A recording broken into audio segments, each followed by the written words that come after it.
to change things. I want to change, especially payday loans and loan sharks. You see, the problem is there's 54 banks a month closing. The 6,000th bank closed on Friday. 800 more are in the pipeline, you know. And if the banks aren't there, you're going to end up with payday loans and loan sharks rising. It's going to be the rise and rise. And I did a series called The Lone Ranger that won a Royal Family Society Award. I made it with my right-hand man, David H. And we looked at payday loans and we helped people get out of them, and we helped close one go down, the big one. That is where the next Netflix movie goes. OK, so what happens? Oh, no spoilers, but you know what? This is Dave takes on the payday loans. This is the first time I've spoke about the new movie, so it's dead exciting. Come on, so Dave, everybody tell at us. home, please don't tell Netflix I'm here.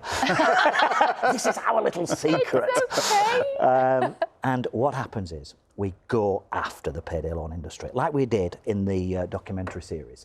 And the baddies are in America, so there's a lot more America in this one.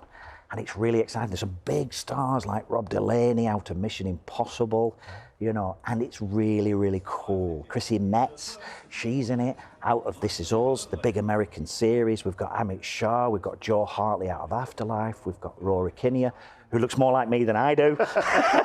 There he is, or is that you? Yeah. I don't know. Yeah. And America is interesting, isn't it? Because the Bank of Days, Dave, Netflix show was huge in the States. I mean, about a Burnley bank, but you've now got a whole fan base in Hollywood and beyond. Well, we were so lucky that the movie become #1 all over the world. It's Netflix's fastest commissioned sequel in history, and it's it's their most successful British independent film of all time. So they very quickly commissioned a second. Now, normally they spend 100 million making a movie that goes after Tom Cruise's, but they didn't spend that on mine. But in America, we were launched in America on the 18th of December. Within 3 days, we were top 10. Tom Cruise were number 7. We were number 6. So we're ahead of Tom. I mean, I know I look like him, but we're ahead of him.